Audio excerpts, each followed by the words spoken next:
Hi, my name is Mark Herman, and I'm a marathon runner as well as the in-house resident running coach for the Upper House. Today I'm going to take you on one of my favorite running routes in Hong Kong, which is the iconic Bowen Road running path. It sits right behind the Upper House. It's a quick drive or walk up the hill. It's a very flat course, so it's great for any kind of runner, both beginner and intermediate to expert runner. Why I love the Bowen Road running path is because it gives you the perfect mix between urban and jungle.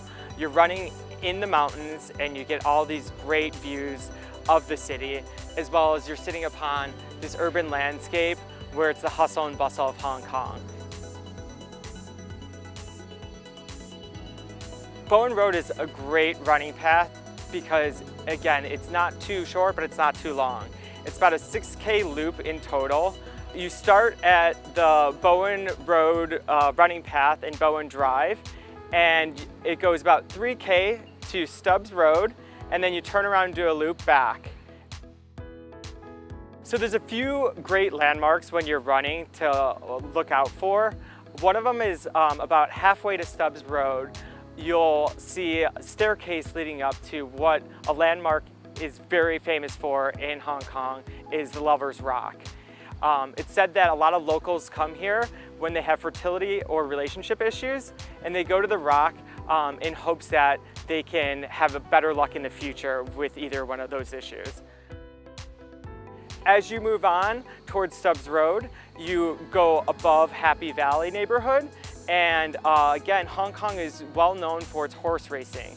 And if you look down on the left side of the track, you'll see the iconic horse race track of Happy Valley. If you do a run in the day, it's great to see the city life, and at night it's all lit up, especially on Wednesdays when they do the horse races. As you continue on, you'll hit Stubbs Road, and then you want to turn around and come back.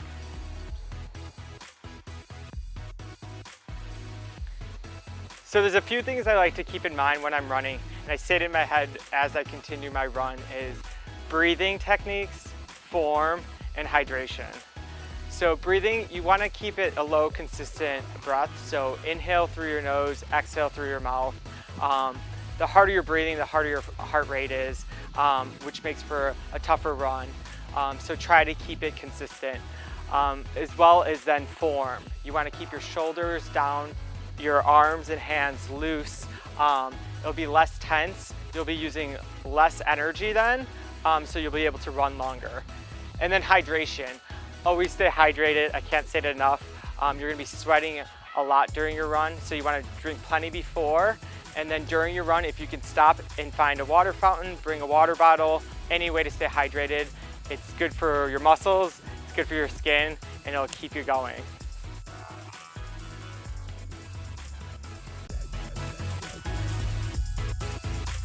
And now that we've finished the run, here's the most important part, which a lot of people sometimes overlook. It's the stretching. So now that we're back at the Upper House, I typically like to go out to the lawn and do some stretches, but you could do it in room, which each guest has a yoga mat in room that they can do these stretches in their own privacy, or you can go up to the Upper House gym as well. So I like to do about 5 to 10 minutes of stretching. If you have more time, that's great. But at the very minimum, I would say 5. So now let's get started. Typically after a run, I love to get my IT band loosened because that's one of the biggest pain points with runners, which your IT band runs from your knee, twist back to your glutes. So if you don't have a foam roller, you can definitely do it just standing as well. So what you want to do is take your right foot and put it across your left, and then you bend down and reach for your toes. And you'll really feel it in your back leg, right here, going back into your glute. And you want to hold this for at least 20 seconds.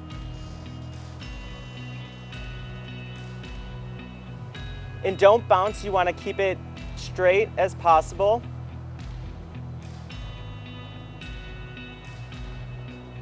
And then you want to switch. Now you'll have your left leg in front of your right. Same thing, bend down. No bouncing, and just keep it straight down towards your toes, and you'll feel it in your back leg as well.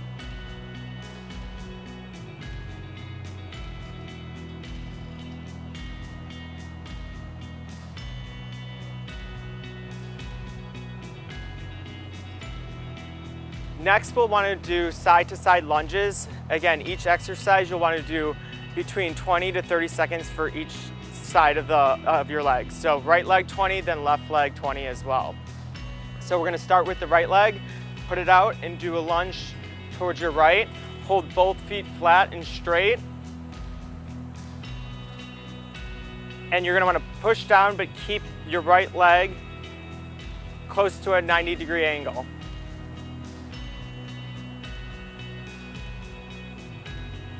This is good, again, for your glutes, as well as for your hamstrings. Now switch sides. Left leg bent, right leg straight, both straight ahead.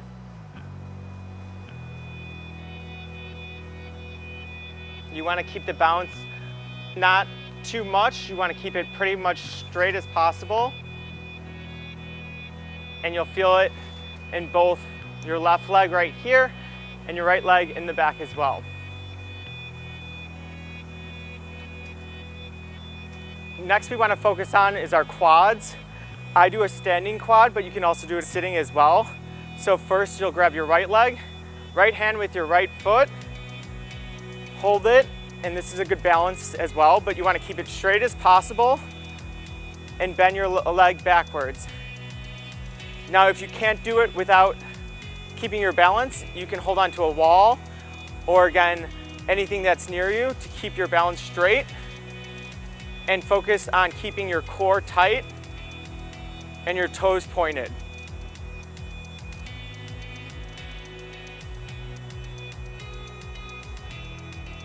And now we'll switch 20 seconds with your left leg, same thing. Left hand, left foot, up. Keep your body straight, your core tight, and your toes up.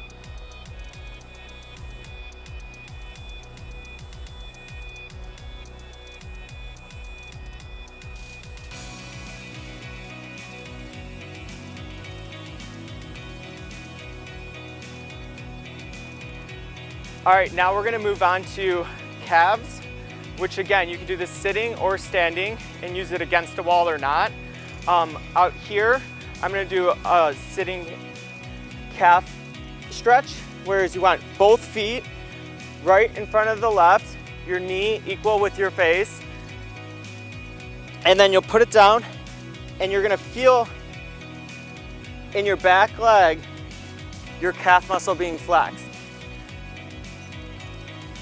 Hold this as long as you are wanting to do it. If 20 seconds is preferred over 30, but you want to hold both legs at the same amount of time.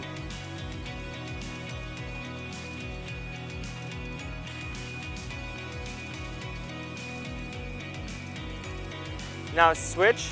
Now you'll have your left leg out, right leg back. Again, in line with your face. Keep both legs straight flat to the ground as much as possible. If you have to bend it slightly, you can.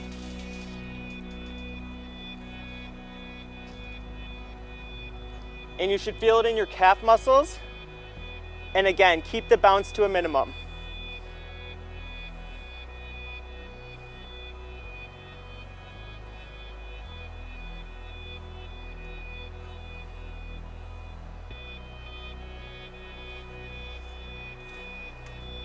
Moving on now, I would like to do the hamstring stretch.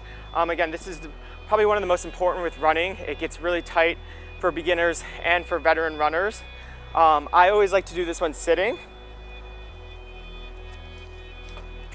Take a seat on the ground and you're going to do each leg again. We'll start with right, so you put your right leg out, left leg in, shoulders down, back straight, and then you're gonna point your toes up and reach towards your toes as far as you can. And you'll feel it right in your hamstrings. And we're gonna wanna hold this for 20 to 30 seconds each leg. And what you wanna do again is keep from bouncing too much. It'll prevent tear, and then it'll, again, increase flexibility, which is always good for a run.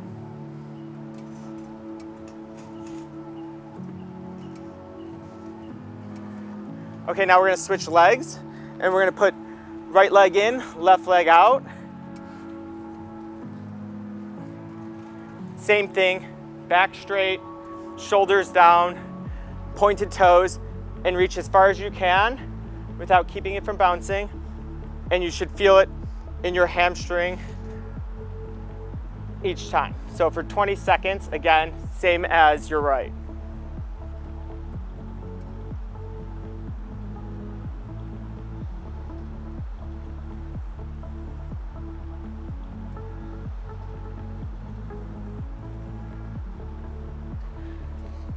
Now, since we're on the ground, we might as well continue to do some ground stretches.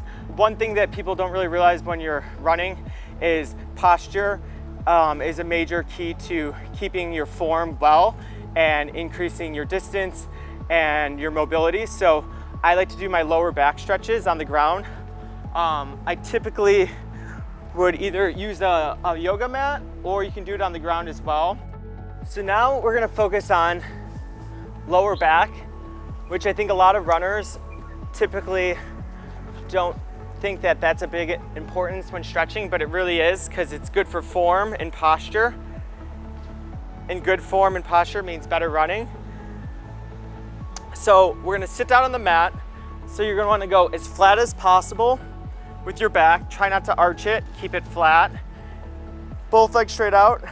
You're gonna pull one leg in and keep the other one straight out. So we're gonna start with our right.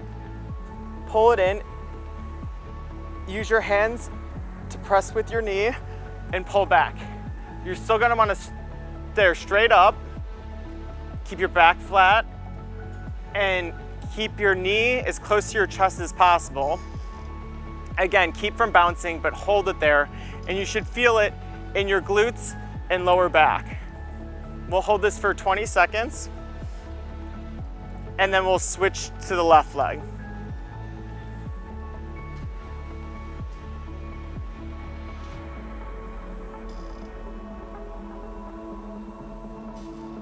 Okay, now we'll take the left leg, same thing. Grip your hands over the knee and pull tight towards your chest. Back flat, face up for 20 seconds.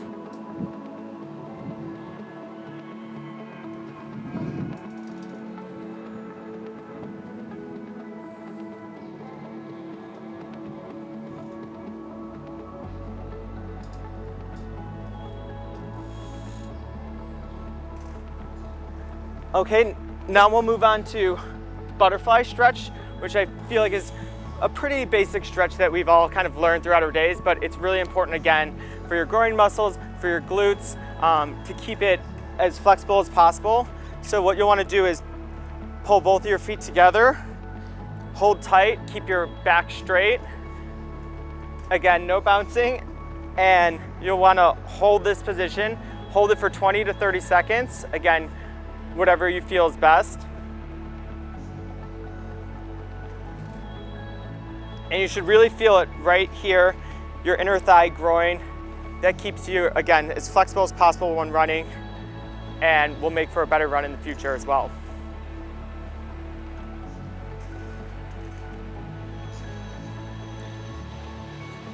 And now we're gonna move on to, again, rolling out your IT band, which for me is always my biggest problem area as a runner.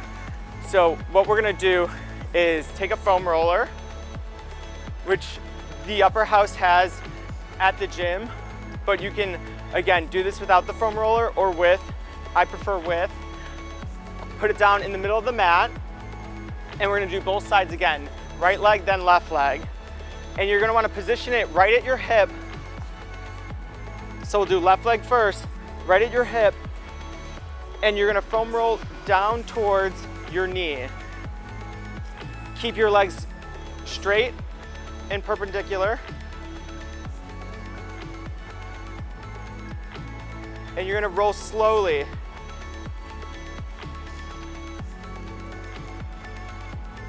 And if you feel a pain point, you can go a little easier, but also that's probably where there's a lot of knots in your legs, and if you hold it there and don't roll it, it can help loosen up the muscles. So then again, for future runs, it'll help build the muscle and the blood flow in this area.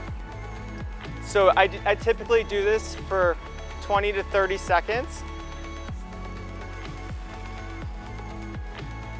and then I switch sides.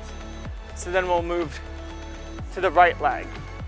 Same thing, start with the roller at your hip, and we're gonna go downwards towards the knee.